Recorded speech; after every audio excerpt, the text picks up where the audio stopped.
ഒരു നഗരത്തിൽ ഒരാൾ ജീവിച്ചിരുന്നു. ആളുകൾ അവനെ കണ്ടാൽ എത്ര ഭാഗ്യവാൻ എന്ന് പറയും.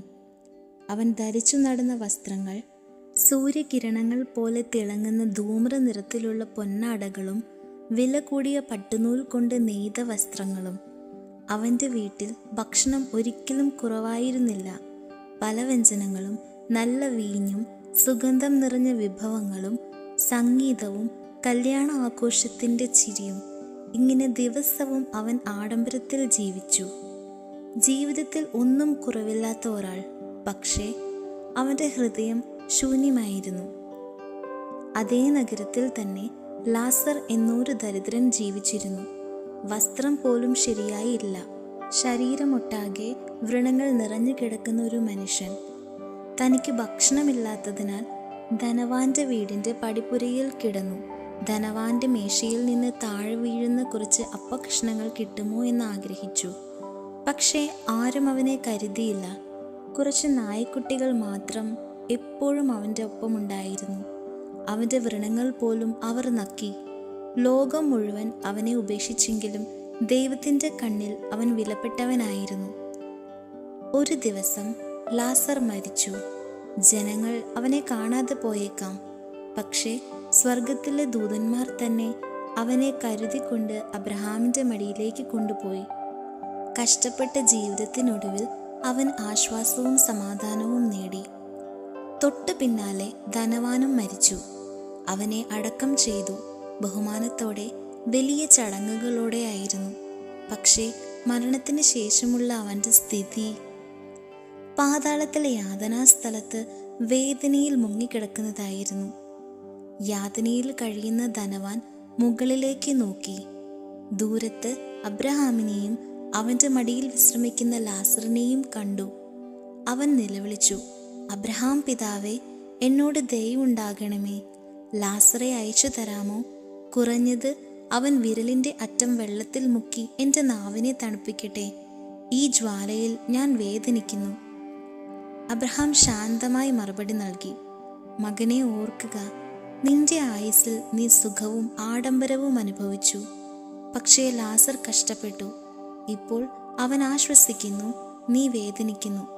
അത്രയുമല്ല, നമ്മുടെ ഇടയിൽ വലിയൊരു പിളർച്ചയുണ്ട്.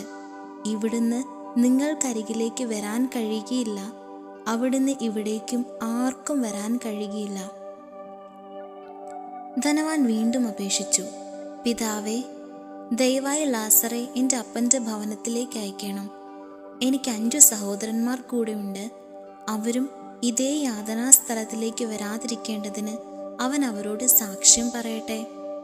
അബ്രഹാം പറഞ്ഞു, "അവർക്ക് മോശയും പ്രവാചകന്മാരുമുണ്ടല്ലോ, അവരുടെ വാക്ക് കേൾക്കട്ടെ." ധനവാൻ പറഞ്ഞു, "അല്ലല്ല അബ്രഹാം പിതാവേ, മരിച്ചവരിൽ നിന്ന് ഒരുത്തൻ ചെന്നാൽ അവർ മാനസാന്തരപ്പെടും." പക്ഷേ അബ്രഹാം ഉറച്ചു പറഞ്ഞു, "അവർ മോശയെയും പ്രവാചകന്മാരെയും കേൾക്കാതെ ഇരിക്കുന്നുവെങ്കിൽ മരിച്ചവരിൽ നിന്ന് ഒരുത്തൻ എഴുന്നേറ്റ് ചെന്നാലും അവർ വിശ്വസിക്കുകയില്ല." ഇത് കേട്ട് ധനവാന് ആകെ വിഷമമായി. അവൻ ആ നരകത്തിൽ കിടന്നുകൊണ്ട് കുറേ പശ്ചാത്തപിച്ചു. കഥ ഇവിടെ അവസാനിച്ചു.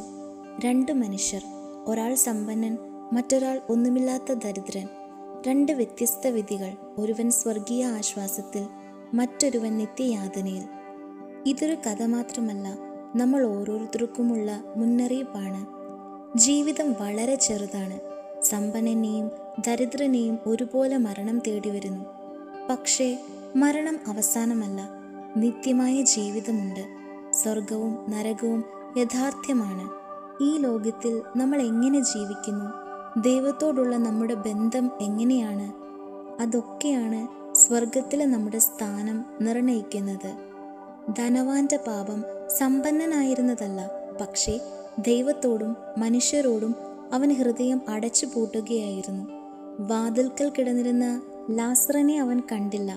സ്വന്തം ജീവിതം മാത്രം തേടിയവൻ അവൻ്റെ ആത്മാവിനെ നഷ്ടമാക്കി. പക്ഷേ മനുഷ്യർ മറന്നുപോയ ദരിദ്രനായ ലാസറോ ദൈവത്തിൽ വിശ്വസിച്ചു. അതിനാൽ സ്വർഗം അവനെ ഓർത്തെടുത്തു. എൻ്റെ പ്രിയരെ, ഇനി ചോദ്യം ധനവാനെയും ലാസറെയും കുറിച്ചല്ല, ചോദ്യം നമ്മെക്കുറിച്ചാണ്. നാം ഈ ലോകത്തിൽ ആരോടൊപ്പമാണ് ജീവിക്കുന്നത്?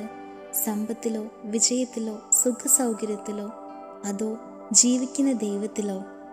നമ്മുടെ ചുറ്റുമുള്ള വേദനിക്കുന്ന മനുഷ്യരോട് കണ്ണടയ്ക്കുന്നവരാണോ നമ്മൾ? അല്ലെങ്കിൽ ക്രിസ്തു നമ്മെ സ്നേഹിച്ചതുപോലെ മറ്റുള്ളവരെ നാം സ്നേഹിക്കുന്നവരാണോ? ഒരു ദിവസം നമ്മളും കണ്ണുകൾ അടച്ചു മരിക്കും. വീണ്ടും കണ്ണുകൾ തുറക്കുമ്പോൾ നാം എന്താണ് കാണുക? നിത്യ ആശ്വാസമോ അല്ലെങ്കിൽ നിത്യനരകമോ? യേശു പറഞ്ഞു, മനുഷ്യൻ ലോകമെല്ലാം സ്വന്തമാക്കിയാലും സ്വന്തം ആത്മാവിനെ നഷ്ടപ്പെടുത്തിയാൽ അതിലെന്തു ലാഭം? ഇതാണ് സമയം. നമ്മൾ ശ്വാസമെടുക്കുമ്പോൾ ഇനി അവസരം ബാക്കിയുണ്ട്. പശ്ചാത്തപിക്കാൻ, സ്നേഹിക്കാൻ, ക്രിസ്തുവിൽ വിശ്വസിക്കാൻ, ജീവിതത്തിലേക്ക് നയിക്കുന്ന ചെറുവഴി തിരഞ്ഞെടുക്കുവാൻ. ലാസറിൻ്റെയും ധനവാന്റെയും കഥ ചരിത്രമല്ല, നമ്മുടെ ഓരോ ഹൃദയത്തെയും വിളിക്കുന്ന ശബ്ദമാണ്. നിത്യജീവിതത്തെ മുൻനിർത്തി ജീവിക്കാം. ദൈവത്തോട് ഹൃദയം തുറക്കാം. അവനെ സ്നേഹിക്കാനും മറ്റുള്ളവരെ കരുണാപൂർവ്വം സമീപിക്കാനും ഇന്നു തന്നെ തീരുമാനിക്കാം. അത്ഭുതങ്ങൾക്കും അടയാളങ്ങൾക്കും വേണ്ടി കാത്തിരിക്കേണ്ടതില്ല. ദൈവവചനം ഇതിനകം വ്യക്തമാണ്. അവർ മോശയെയും പ്രവാചകന്മാരെയും കേൾക്കാഞ്ഞാൽ മരിച്ചവരിൽ നിന്ന് ഒരുത്തൻ എഴുന്നേറ്റ് ചെന്നാലും അവർ വിശ്വസിക്കുകയില്ല. ലൂക്കോസ് 16:31. പക്ഷേ നാം സത്യത്തെ കേട്ടുകഴിഞ്ഞു. ഇപ്പോൾ തിരഞ്ഞെടുക്കുവാനുള്ള സമയം നമ്മുടേതാണ്. എന്ത് വിധി നമ്മൾ തിരഞ്ഞെടുക്കും?